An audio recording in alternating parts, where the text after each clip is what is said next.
오늘 우리에게 주시는 하나님의 말씀은 고린도전서 13장 7절입니다. 모든 것을 참으며 모든 것을 믿으며 모든 것을 바라며 모든 것을 견디느니라. 아멘. 오늘은 그럼에도 불구하고의 사랑을 가져라. 그럼에도 불구하고의 사랑을 가져라 라는 제목으로 말씀을 증거하도록 하겠습니다. 지난주에 함량 미달인 신앙을 갖지 않으려면 그럼에도 불구하고의 사랑을 가져야 한다 말씀을 드렸습니다. 오늘은 그럼에도 불구하고의 사랑에 대해 한 걸음 더 들어가 말씀을 전하고자 합니다. 최근 책에서 이런 이야기를 읽었습니다. 하나님은 새 생명을 이 땅에 보낼 때마다 마음에 꽃씨를 심어서 보냈다는 거예요. 그런데 시간이 흘러 하나님께로 다시 돌아오는 사람들을 보면 마음에 꽃밭을 가득 일구어서 오는 사람은 가뭄에 콩나듯 거의 있을까 말까 했습니다. 대부분의 사람이 마음에 잡초만 무성한 채 돌아왔어요. 한 번은 마음에 잡초가 무성한 채 돌아온 사람에게 하나님께서 물으셨습니다. 너는 왜 꽃씨를 말라 죽게 했느냐? 그러자 그는 저는 돈과 지위가 거름인 줄 알았습니다. 이렇게 잡초만 무성하게 자랄 줄 몰랐습니다. 라고 대답했어요. 그리고 그는 하나님께 물었습니다. 꽃씨가 잘 자라게 하는 거름은 무엇이었습니까? 하나님은 이렇게 말씀하셨어요. 그럼에도 불구하고의 사랑이다. 마태복음 5장 44절을 함께 봅니다. 나는 너희에게 이르노니 너희 원수를 사랑하며 너희를 박해하는 자를 위하여 기도하라. 아멘. 죽이고 싶은 원수가 있습니다. 예수님은 그럼에도 불구하고 그를 사랑하라는 거예요. 나를 괴롭히고 힘들게 하는 자가 있습니다. 예수님은 그럼에도 불구하고 그를 위해 기도하라는 겁니다. 그것은 내 원수를 위한 것도 아니고 나를 박해하는 자를 위한 것도 아닙니다. 오로지 나를 위한 거예요. 그럼에도 불구하고의 사랑이 거름이 되어 내 안에 잡초가 아닌 믿음의 꽃이 자라기 때문입니다. 오늘 본문 7절을 보겠습니다. 모든 것을 참으며 모든 것을 믿으며 모든 것을 바라며 모든 것을 견디느니라. 본문은 사랑에 대한 말씀인데 사랑이 있으면 모든 것을 참을 수 있고 모든 것을 견딜 수 있다는 겁니다. 그런데 사랑이 없으면 참고 견디는 게 쉽지 않아요. 사람은 이에는 이, 눈에는 눈, 이게 편하고 속이 시원합니다. 너가 나를 미워하잖아. 그래서 나도 너가 미워. 너가 나에게 상처를 줬잖아. 그러니까 나도 너에게 상처를 주는 거야. 참을 필요 없고 견딜 필요 없으니 얼마나 속이 시원합니까? 그래서 사람들은 그럼에도 불구하고 보다는 그래서, 그러니까 라는 말을 주로 하게 되고 그런 삶을 살아갑니다. 그러나 하나님은 우리에게 사랑할 것을 원하십니다. 즉, 그럼에도 불구하고라는 사랑을 원하신다는 거예요. 그 사랑이 내 믿음을 아름답게 꽃 피울 수 있는 거름이 되기 때문입니다. 우리는 그래서, 그러니까 라는 것으로 내 안에 믿음의 꽃씨를 죽인 채 잡초만 무성하게 하지 말고 그럼에도 불구하고의 사랑으로 내 안의 믿음을 아름답게 꽃 피울 수 있는 믿음의 사람이 되어야 합니다.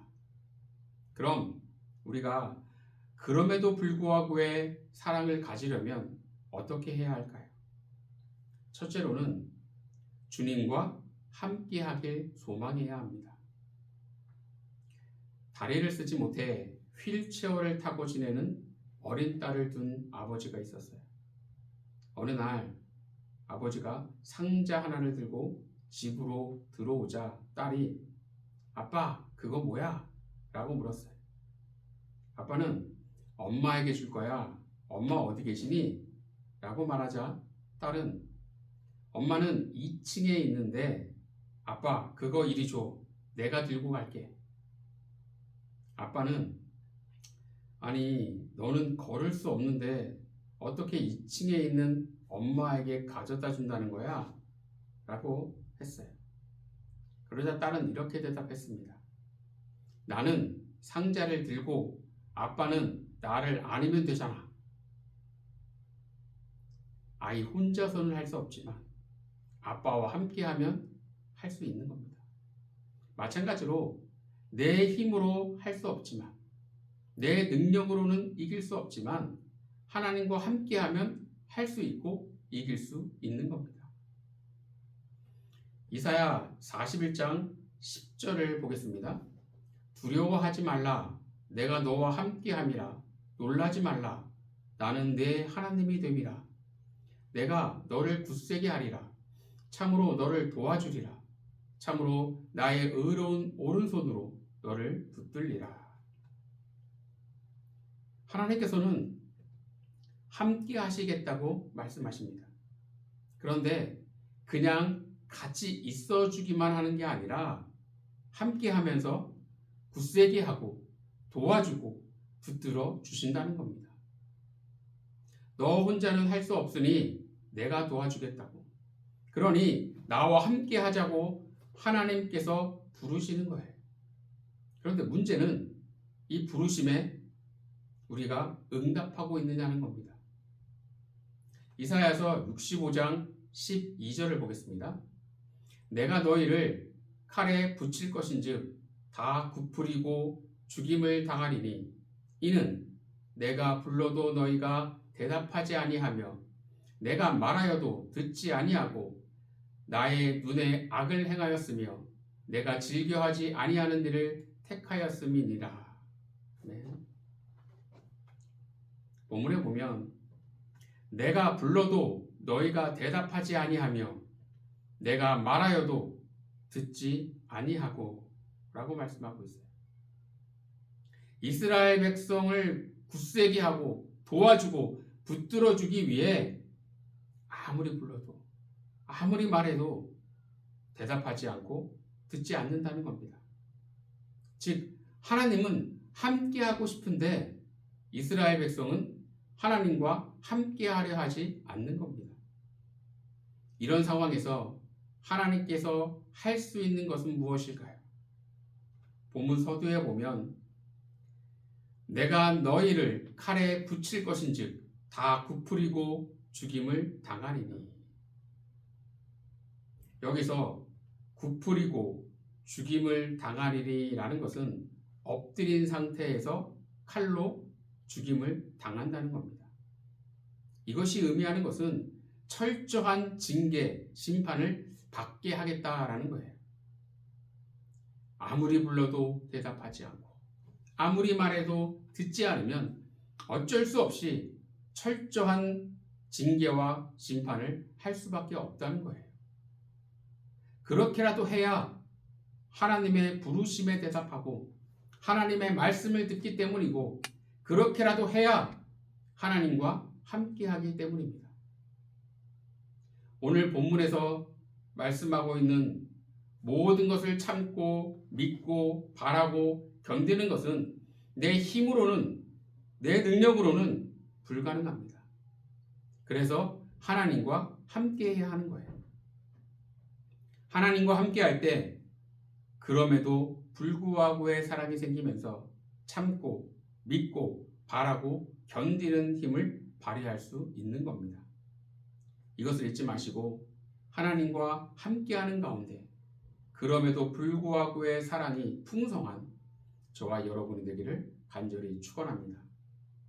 두 번째로 그럼에도 불구하고의 사랑을 가지려면 믿음의 씨앗을 뿌려야 합니다. 러시아 태생의 작곡자이자 피아니스트인 고도프스키라는 사람이 있었어요. 그에게는 피아니스트인 친구가 있었는데 그 친구가 세계 1차 대전에 참전했다가 오른팔을 잃었습니다. 피아니스트에게 팔 하나가 없다는 것은 사형선고나 마찬가지예요. 고도프스키의 친구는 깊은 절망에 빠졌고 자살을 생각했습니다.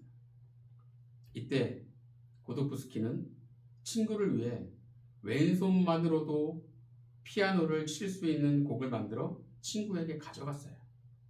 이 곡의 제목은 왼손을 위한 협주곡이었습니다. 자살 충동에 시달리던 친구는 눈물을 흘리며 고도프스키가 만든 곡을 연주했고 이 곡으로 친구는 다시 피아니스트의 삶을 살 수 있게 되었어요. 그런데 놀랍게도 이 곡은 머지않아 고도프스키 자신을 살리는 곡이 되었습니다. 세계 곳곳에서 연주회를 하던 고도프스키는 어느 날 뇌졸중으로 쓰러졌고 그 후유증으로 오른손을 쓸 수 없게 되었습니다. 그럼에도 그가 절망하지 않고 계속해서 피아니스트로 활동할 수 있었던 것은 친구를 위해 만들었던 왼손만으로도 연주가 가능한 왼손을 위한 협주곡이 있었기 때문입니다. 사람들이 흔히 하는 말 중에 뿌린 대로 거둔다 라는 말이 있습니다. 내가 한 행동이나 말이 다시 나에게 되돌아온다 라는 뜻입니다. 친구를 절망에서 구하고자 했던 고도프스키의 따뜻한 마음과 행동이 결국 자신을 절망에서 구하는 희망의 빛으로 되돌아왔습니다. 말 그대로 뿌린 대로 거둔 거예요. 마태복음 10장 14절을 보겠습니다.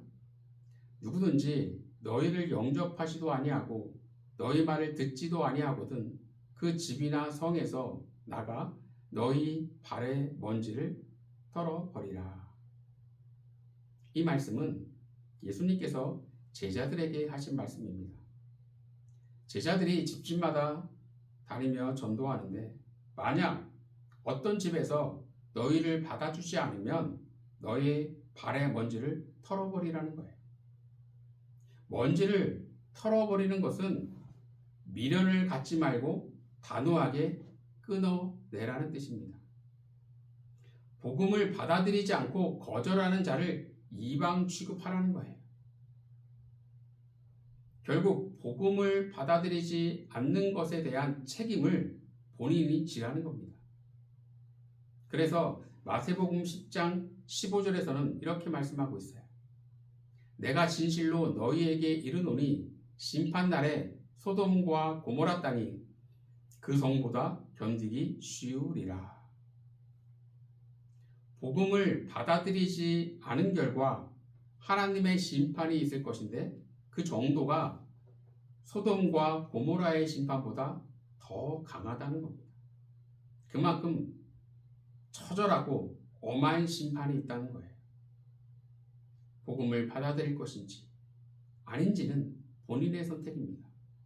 복음을 받아들이면 축복의 사람이 되지만 복음을 받아들이지 않으면 심판의 대상이 되는 거예요. 내가 뿌린 대로 거두는 겁니다. 갈라디아서 6장 8절을 보겠습니다. 자기의 육체를 위하여 심는 자는 육체로부터 썩어질 것을 거두고 성령을 위하여 심는 자는 성령으로부터 영생을 거두리라.